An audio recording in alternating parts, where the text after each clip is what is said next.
Good morning, everyone, and welcome to the session on future authentication strategies.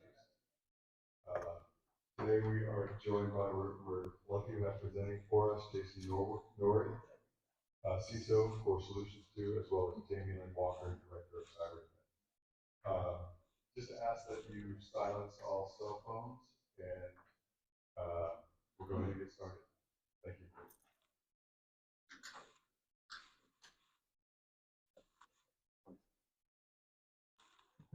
All right. Well, welcome everyone. We just wanted to open this session with a quick comment about some of the cyber incidents that we've all seen in the news over the last couple of weeks. So Solutions 2 and Gate 15 stand in solidarity with the casino companies that recently experienced cybersecurity incident. These incidents are very disruptive and stressful for the companies and their customers. We hope that they're able to recover quickly and continue to provide excellent service to their customers. There will be no direct discussion or Q&A on these entities and their specific actions that they've taken or not taken in this presentation. And I also promise that's the only slide I'm going to read.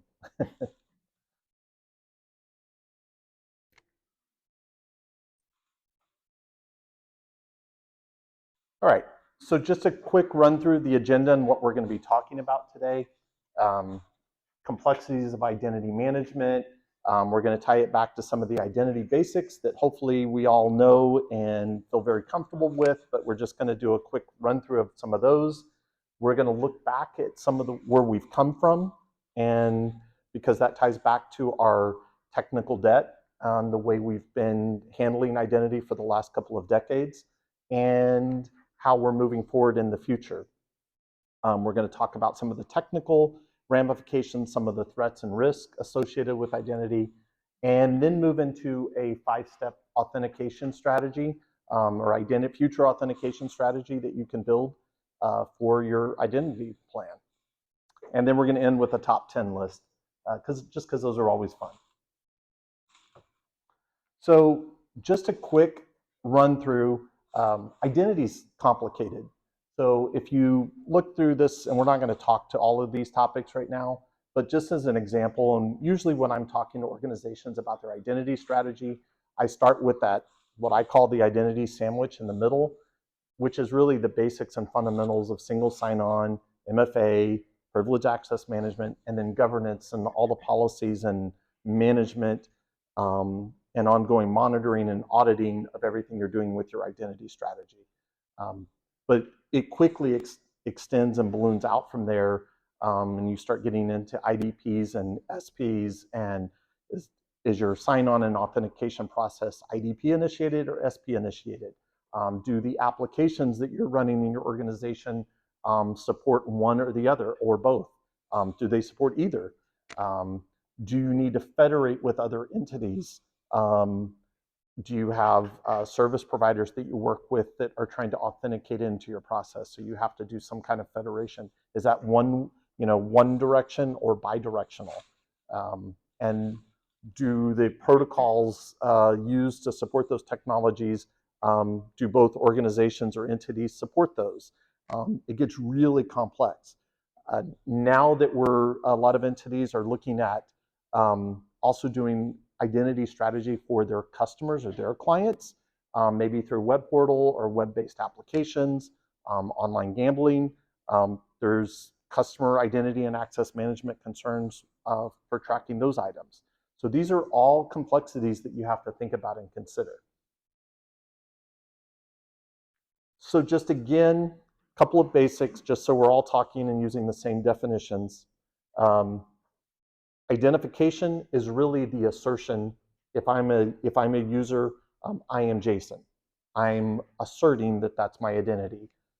Authentication is really the process in which I validate that yes, I am in fact Jason.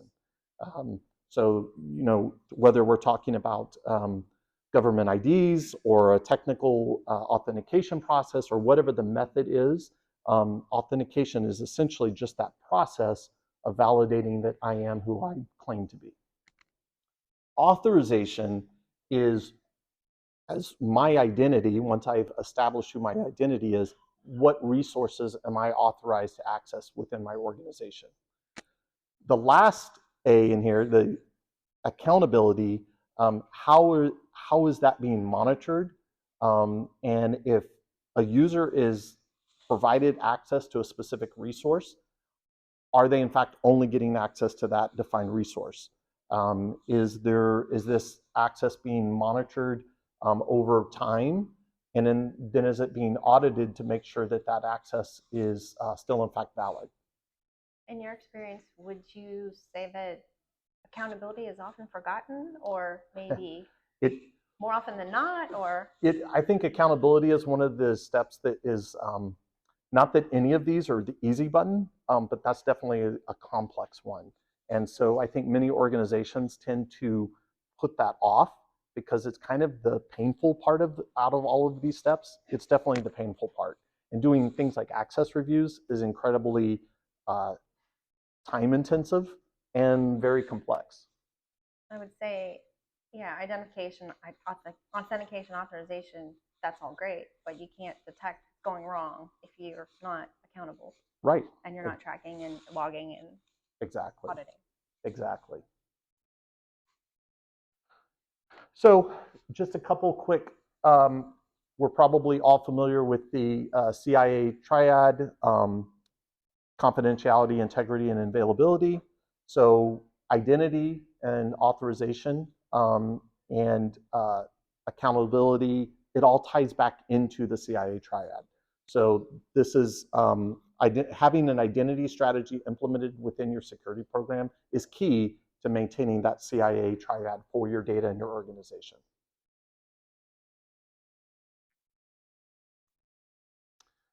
So kind of a look back to where we've come from. Most of us all have come from what an organization that looks like probably kind of that little diagram in the upper left-hand corner about the on-prem organization. We've all been using Active Directory or some other directory service in your organization, typically Active Directory, and that's been your primary identity store for your users. We all typically have some other kind of application, backend, ERP, or some other core business application that frequently has its own identity store, and we've all just kind of lived with that.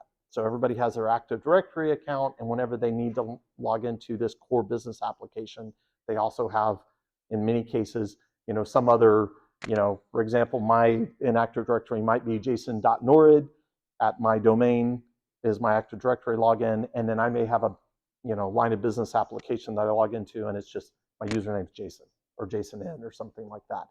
The reality is, in many cases, that's an entirely separate identity store. And we've lived with that for the past couple of decades. In some cases, there's some kind of password sync utility or tool that runs, so you're keeping passwords in sync. That's a whole nother topic of discussion because that does, in some cases or in many cases, open up a whole nother security concern, which is probably out of scope for our discussion today, but that is something to think about. At the bottom of this slide, we have what is kind of a typical employee timeline. So when a user joins an organization, they're typically going through an onboarding process where they're being provisioned, their access is being granted, and they're given their first password. They're usually asked to change their default password upon first login. But then as you follow that timeline over time, you end up with essentially privilege and access sprawl. As users move within departments, they change job, their job function expands. And if we're going to be honest, most of us have, this is an area of that governance, going back to that governance and accountability. This is where we all struggle. Very frequently, we just expand users' rights. But very rarely are we going back and removing those access, and that's privilege sprawl. When a user eventually leaves the organization, there should be a solid offboarding process and plan. This is another area, I don't know what your experience has been, Jen, but that's an area of which I've seen a lot of struggles with most organizations. Sure. So I think of it as the employee life cycle, if you will. And I'm going to take a second just to plug that this is where, so that September's National Insider Threat Awareness Month, plug in for that.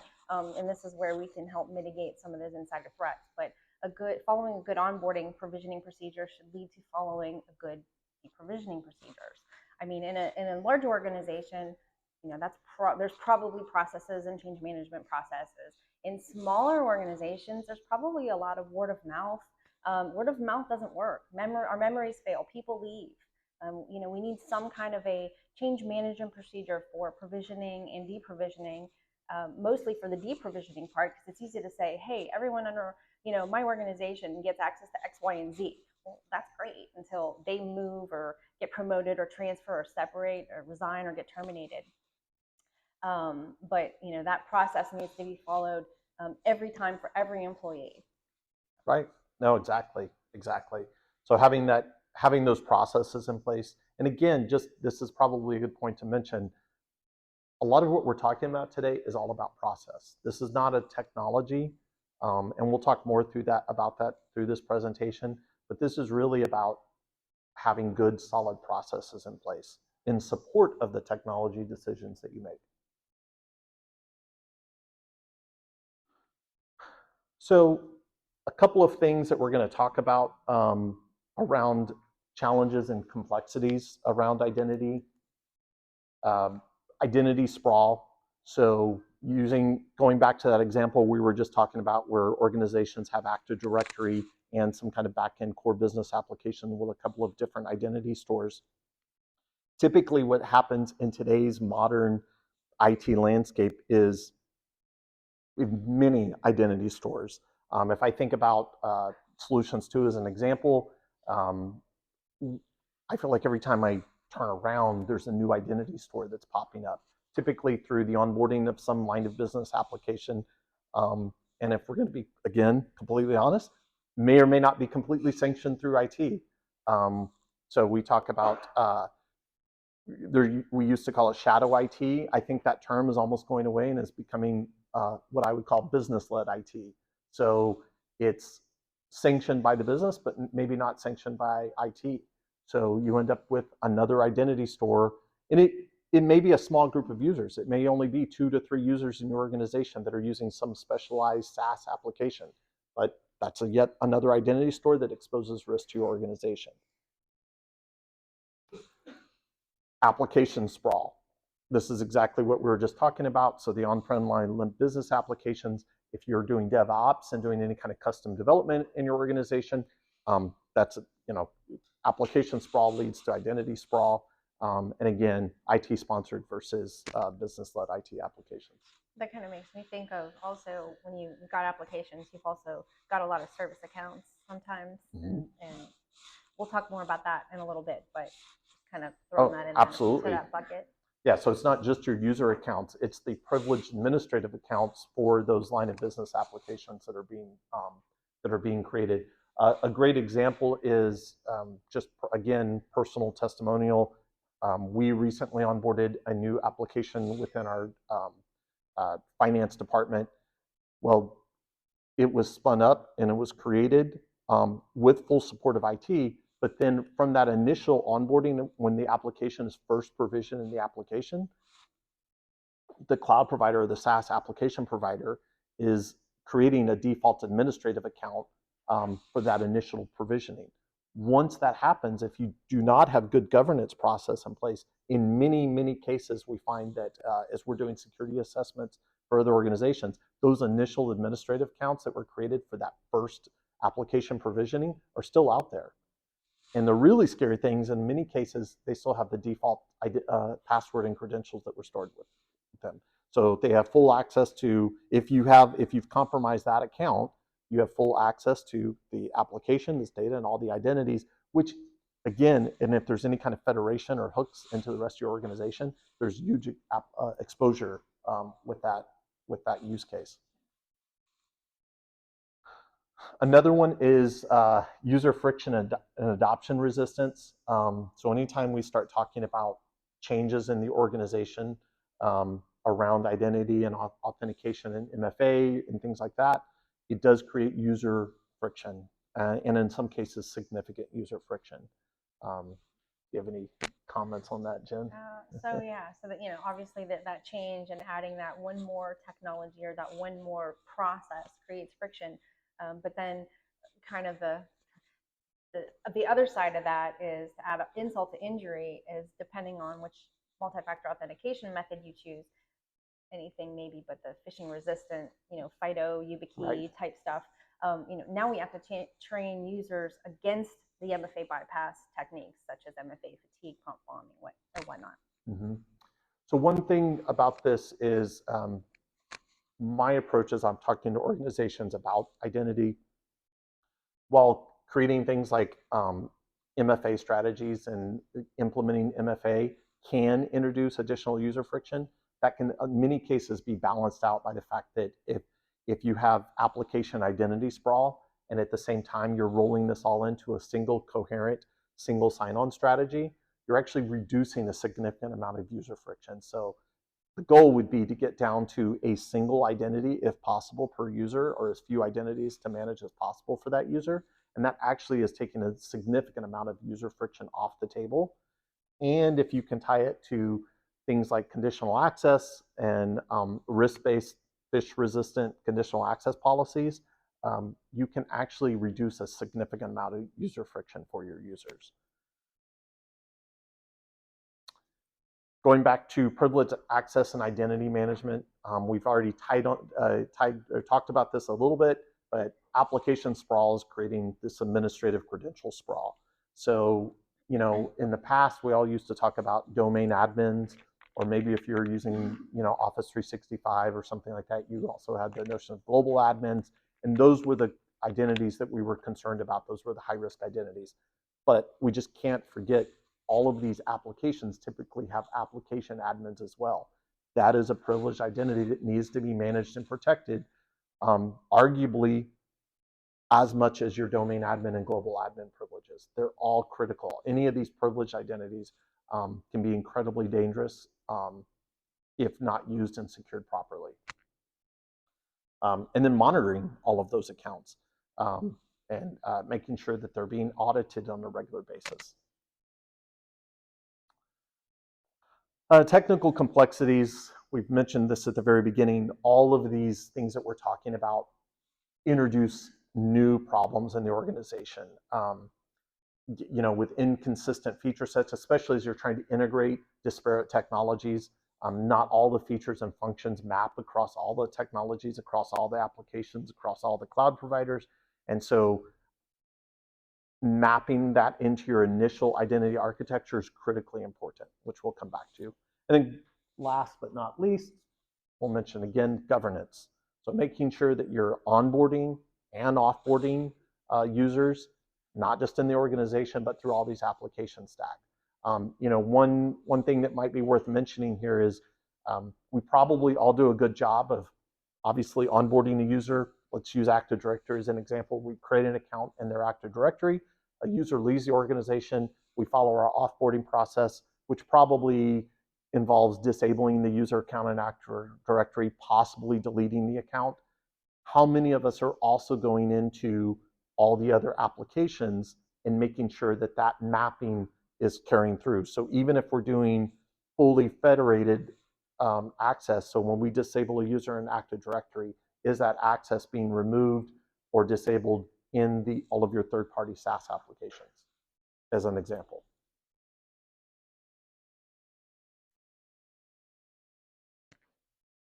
So this diagram is probably a better representation of what we look like today. And if we kind of look at this from a left to right, we have that, that same box that we were talking about earlier with our directory services and some kind of legacy ERP. We're then now using some type of, I have in here referenced Azure AD, Intra ID, but in all reality, it's just representative of some other kind of identity IDP or identity provider.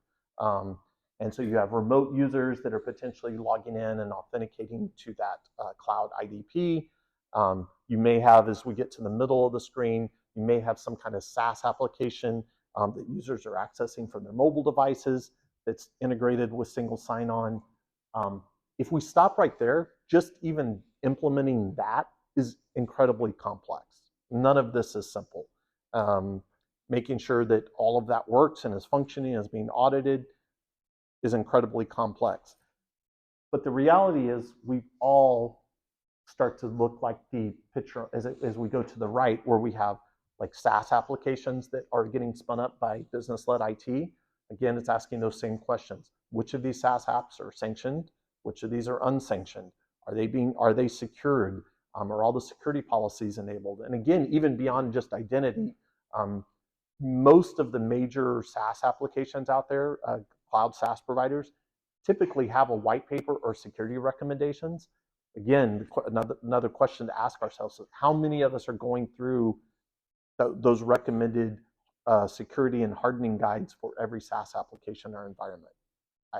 The answer really is, in most cases, as I've talked to most organizations, I usually get a question of, wait, what? That exists? There's a thing like that? And yes, there is.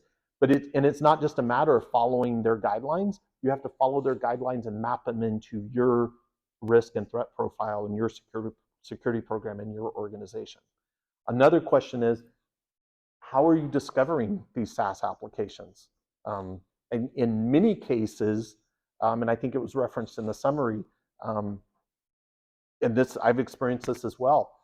We don't know about some SaaS application until a help desk ticket comes in asking for either access to the application or a password reset that IT doesn't even know anything about. So that is one method of SaaS application discovery. It's probably not the best, but it's definitely a method.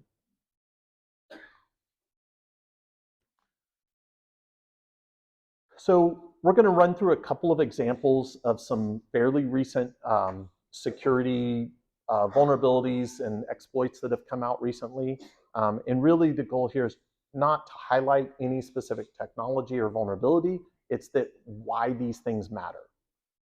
So in this specific one, there was recently, I think this one came out through, I believe I saw it through the MSISAC.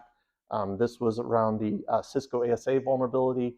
And the vulnerability itself isn't significant here specifically. It's more about the fact that within the vulnerability and the release notes from the CVE, the vulnerability can't be exploited if the attacker does not have valid login and authentication credentials. So, and the key here is all about having MFA enabled. So if MFA is enabled on your Cisco ASA in this use case, you're significantly mitigating your risk exposure from the specific vulnerability. And that's just the key. This is why this matters. So just as an example, Cisco identified this when they were investigating a ransomware attack from the Akira group, in which organizations were compromised via the Cisco VPNs that lacked multi-factor authentication. So that's just a little bit on that. And then that one also made me think of back 2022, last year, when Russian threat actors reportedly compromised the Duo config, default configuration, and were able to kind of re-enroll, go through a re-enrollment process. But we'll get into that a little bit more on, MFA isn't plug and play. Just remember that. Yep, exactly. So speaking of MFA not being plug and play, so when is MFA not actually MFA? So there was a recent incident, and I have to thank my boss for getting a beat on this one. But so this software company, Retool, blamed a breach on a Google Authenticator sync feature. So apparently, recently, if you installed Google Authenticator, whether you use Google Authenticator or other authenticator methods, it's not the idea of the technology, it's just the idea of what happened. But if you installed it from the App Store directly, pardon me for reading my slides here, your MFA codes are by default were saved to the cloud. And there really wasn't a clear way to disable that, especially for the end user or even the administrators. So the fact that Google Authenticator syncs to the cloud is really considered a novel attack vector. But what Retool was previously had identified or not, had implemented multi-factor authentication. When Google did that update, it had silently become single-factor authentication because control of their, in this case, Okta account led to the control of the one-time passcodes in the Google Authenticator. So unless you had something like a hardware security key, FIDO2, YubiKey, to provide resilience, you're Yep.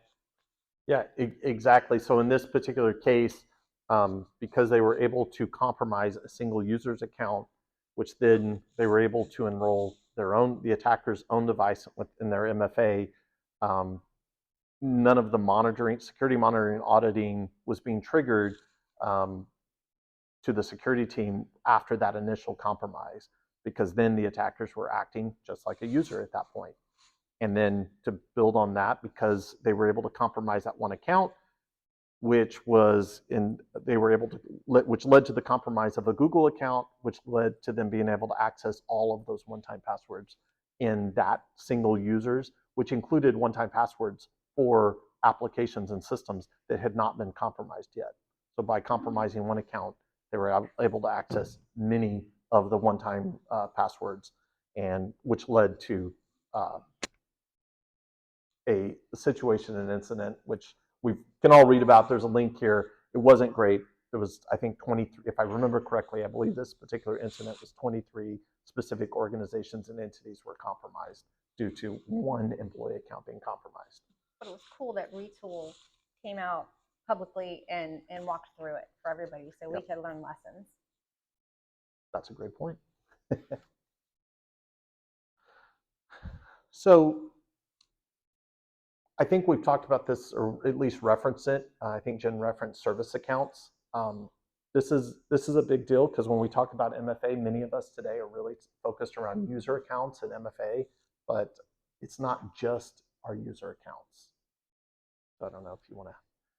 So I don't recall what the sample size was, but if this was actually done by Osterman Research, so we got a credible firm, probably has a pretty decent sample size. But I just think that some of the points to remember here, kind of the food for thought is the numbers. 83%, like approaching 90% of organizations have experienced a security breach involving compromised credentials. Mm-hmm. And again, nearly 90 organizations failed to fully onboard their PAM solutions. But what really gets me is the lower numbers, where less than 6% of organizations have full visibility into their service accounts.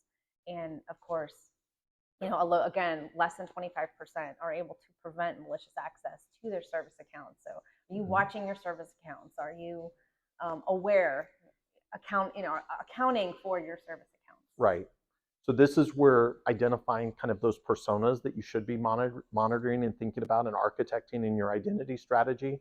So we're talking about, things like service accounts, your user accounts, your privileged access accounts, potentially machine accounts if you have, if you're doing any kind of DevOps and doing agile development of kind of infrastructure as code. How are those machines authenticating into your environment? And if less than 6% we're even thinking about service accounts, it's an even smaller percentage that are thinking about things like that, machine identities. And one example of how to protect against these kinds of, or protect your service accounts, is creating conditional access policies. So instead of having a generic account that's a domain user account, or worse, some kind of administrative account as a service account, put conditional access policies in place such that that service account can only authenticate from a specific device or a specific service into another specific service. Also mapping out what known good looks like, so that for that service account, typically with service accounts, they're typically doing the same kind of activity all the time. So that would be your known good. So if anything deviates from that, that should absolutely flag your security team so that you can action on it and do an investigation to see did your known good modify and change. Maybe there was an application upgrade, so you need to take that into context. Or is it a threat actor in your environment doing something with that service account? So this is just another, this is a survey results from idsalliance.org. This question was in the context of organizations that had experienced an incident, and the question was, could any of the following have prevented or minimized business impact of the incident? And 42% of the respondents commented implemented MFA for all users. So one of the things that I've seen as I've talked to organizations and engaged with identity projects with clients is that they typically, what first drove MFA initially was, in a lot of cases it was cyber insurance or something like that. People ask, some third party asking the question of, do you have MFA implemented? And most respondents would answer yes if they had MFA implemented, for example, on their VPN or remote access. Well, what was being unsaid in those initial questions is MFA comprehensively deployed in your environment? Is it comprehensively deployed for all users in every authentication process? The answer is most of us have to be honest and say not, in all likelihood, not likely. Recently, just in my own personal experience, looking at some cyber insurance as we were going through our renewal of our cyber insurance, we were asked the question about MFA on all network devices in the environment. So this, like, insurance underwriters are getting way more targeted at their questions. So this is a struggle for many of us because things like network hardware, layer 2, layer 3, network routers and switches. If you're looking at network technology from even just a few years ago, it's very rare to find an authentication process that supports MFA in your network device stack, as an example. Doing the second thing here, timely reviews of access to sensitive data. This goes back to the governance, and this is a complicated, hard process. How do you implement this in your organization to do user access reviews across all of your users, across all of your data and all of your applications? So these aren't simple things to struggle with, but could have absolutely minimized business impact. So this is, so far we keep referencing MFA, and MFA, again, it's not really a technology. That's about the process and of having multiple factors for authenticating who a user claims to be. And it isn't the be all end all. It doesn't, implementing MFA does not solve all of your security problems related to identity. There are MFA bypass attacks that have to be considered and modeled into your identity and security program. I don't know if you have anything to add to this, Jen. Yeah. So yeah, exactly. Some things that you need to consider, for defending against some of those MFA bypasses is, train it. Again, unfortunately, depending on which MFA method you choose, you may have to add that user friction to train against those threats. Configure it. So I said earlier, MFA is not plug and play. You have to ensure that you're properly configuring to protect against the fail open and the re-enrollment scenarios like what had occurred in the Cisco Duo application, back about last year. Randomize it, fake it. I love fake it. Just flat out lie every time about your security questions, except you definitely have to use a password manager if you're going to do that. So another plug for password managers. Expire it. I love expire it. Disable it. I think we talked about monitor it and then alerting on it. And if you want to elaborate more on some of those, any examples? Yeah, I mean, a couple examples are, we keep mentioning user friction. If you're looking at things like conditional access policies, you have to make a determination in your environment for your users how much user friction you want or do not want to have your users to experience. So for example, a low-risk user that does not have significant access to data or applications in your environment, you can likely implement an authentication schema for that persona of user that does not have a lot of friction in it. Maybe you only force them to re-authenticate. You extend the period of time in which you enforce an MFA prompt or re-authentication. But your higher risk users that have access to everything in your organization, you're probably going to have to or want to introduce authentication methods that introduce quite a bit of friction to the environment. And that's the risk reward based on your risk model and your threat model for your organization. And this is why it all goes back to making sure your identity strategy maps to your security program and your risk model. And again, all of these bullets in here is crazy important, but to monitor it and alert it, you've got, just having MFA and an authentication strategy is not enough. You really have to know what known good is in your environment and then monitor that for anything that varies from known good and investigate it.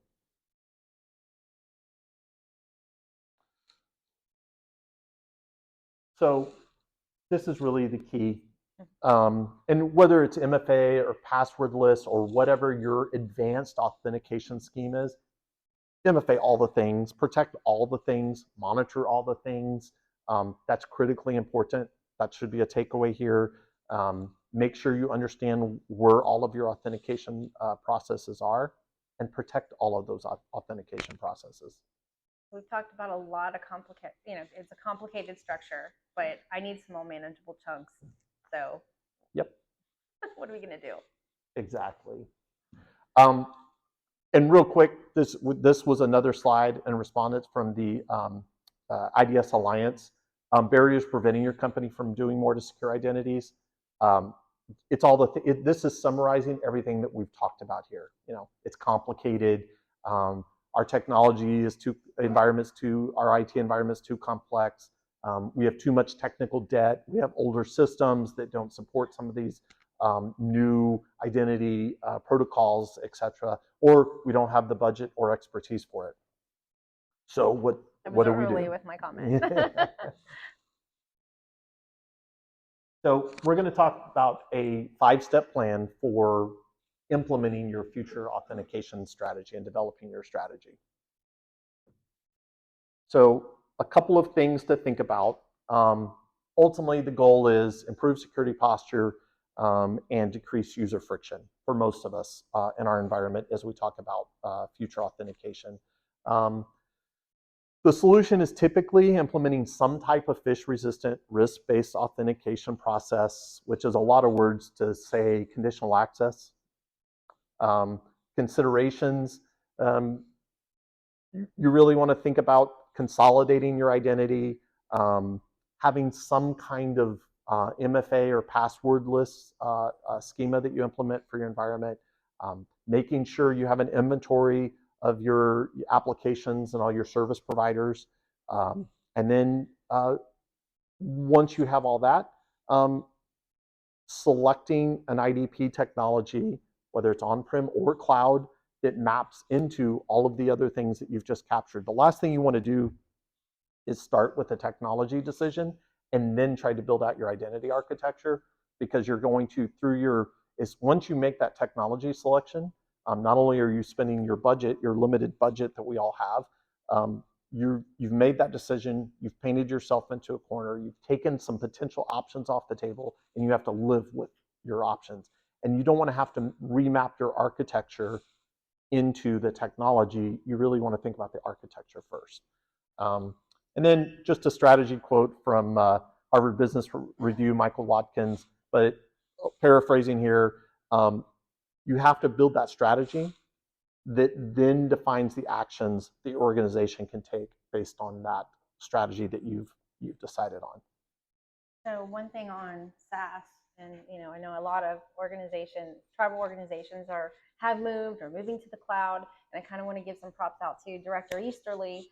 As you're thinking about your SaaS providers, and I'm going to quote her. I don't want to, for the most part, but she's kind of a note for software as a service provider. So many of your customers are convinced to move their data to the cloud in part because they thought it would be more secure. Accordingly, they now expect you to take all the necessary precautions to keep their data safe. In other words, their security has now become your business and your reputation. Cloud providers should go beyond making security keys available to staff and make it complete company-wide policy. Those little keys could be the difference between a failed attack and one that exposes your customer data. And she offers a hint to SaaS customers: ask your providers if their staff can access your data without using security keys. So just as you're, going through those vendor risk, questionnaires and whatnot, kind of think about that. Like, hey, how do your employees access my data? Right. And the other thing that I'll reference here to that is, and it goes back to that governance, or probably the boring, not fun part of our job, is you're onboarding a SaaS application like that. I completely agree. I think that's a great question to ask. Also go down to that cloud provider's website, find the link at the bottom that says legal or terms of service, and read the 80-page document. Somewhere in there's definitely going to be disclaimers. They may not talk specifically about the technology selections that they've made in their environment, but they're definitely going to talk about their security model and what their SLAs are, what their response times are. Out of scope for this conversation, but they're going to probably talk about who's responsible for protecting the data. We've all made the assumption in the past that the cloud provider, the SaaS application provider, is responsible for protecting our data. Many consumers have discovered that buried in the document somewhere, there's a disclaimer that you are responsible for backing up the data that you're putting into the SaaS application. So just things to think about. All right, step one in this 5-step plan. The reality is identity strategy is not, for years we've been looking at this is an IT problem, or it's a security problem.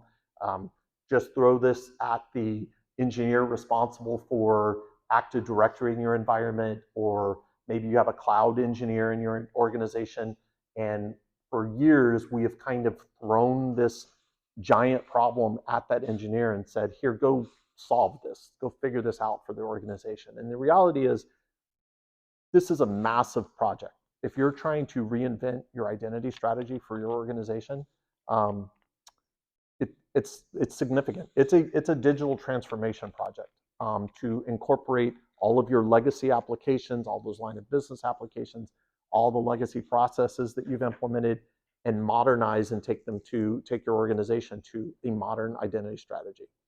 And the key is, it is a giant elephant, but eat the elephant one bite at a time. You don't have to do it all in one fell swoop, and treat it as a digital transformation project.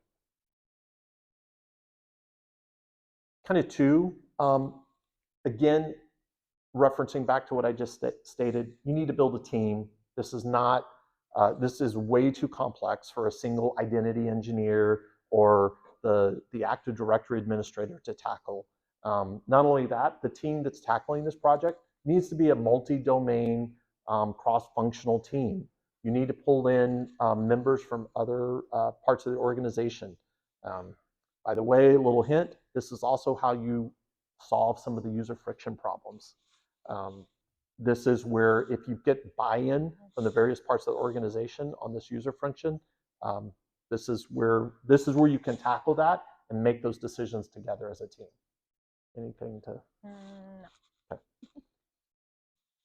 Said it well. Step 3, define the identity architecture for your organization. And there's a lot of considerations to think about.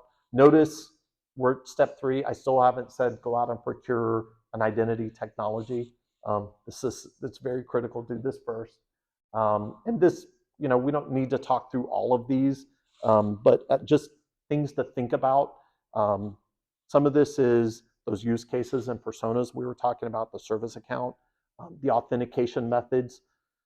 So if you know if you have an inventory of all the applications that you have in your environment, what are the authentication methods? You have to find some kind of least common denominator amongst all those commonalities so that you can build an authentication strategy for those services and applications.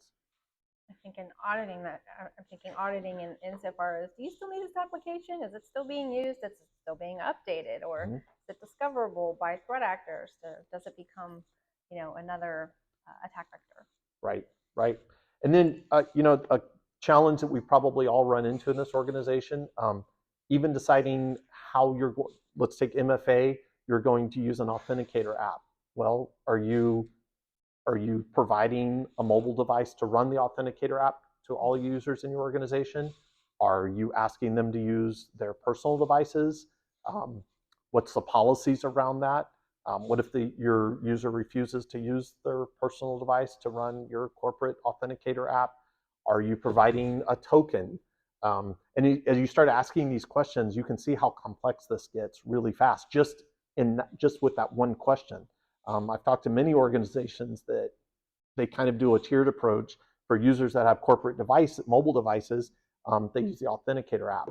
Then as it scales down to users that don't have a corporate device, for example, they provide options. So the user can choose to install an Authenticator app on their personal device, or the organization can pay for like a hardware token that the user uses, or some kind of smart card or something like that. But as you create those scenarios, you end up creating multiple options that your identity strategy then has to support. Um, your help desk and everyone else responsible for onboarding and offboarding applications has to be trained on all of those different methods and processes. And you also have to be prepared to replace lost devices and tokens and things like that. So just that one question creates like 20 more questions that you have to think through.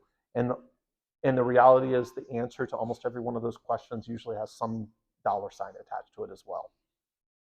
Um, Reauthentication period is another one that's really important.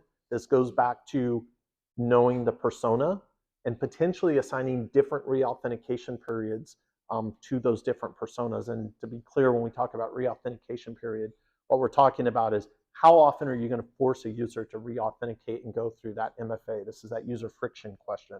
So are you going to force MFA at every authentication prompt? I mean, I know just firing up my laptop, and opening my email and maybe my Teams chat and my collaboration tools and even signing into Word.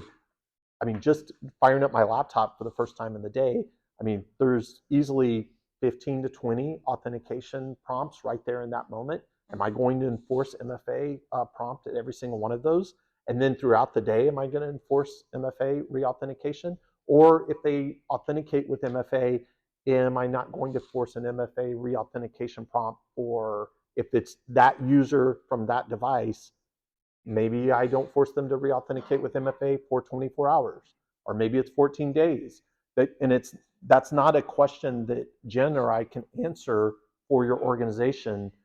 That's something you have to decide based on your risk model in your organization.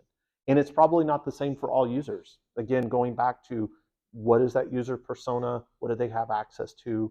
How risky is that user? Do you have a user? And you may also want to think about users reauthenticating or users that are high risk users in the environment that tend to maybe be problem children that you see within your help desk and your tickets. You may want to think about having maybe a persona assigned to that group of users as well. So step 4, map your plan out with success milestones. For any of you that have worked through a digital transformation project overall, you do really want to think about, I like to think about early wins. So if I'm embarking and creating a great big global strategy for my identity and it's a digital transformation project and I pulled a bunch of members in from the team, from various teams, I want some quick wins for my team and for the project that we're building. I don't want to invest 6 months of time, even without making a technology decision, just pulling all the people in and spending time on this. It's an expensive proposition, and you want to look for high value, low risk wins. The flip side of this is identity done wrong can be a resume generating event, which is why the identity architecture is so critical, because it's real easy with identity to kind of the worst case scenarios, the horror stories are you can lock your organization out of core applications. So you really want to think through this in that previous step, in that identity architecture, and then build a plan with milestones that deliver high value to the organization that have low risk. And you can tackle some of those higher risk items further down in the project plan after you've established some success within your organization. So lastly, step 5, execute the plan. You've identified the architecture, you've built your team, you've built your success plan with your milestones, then go execute it.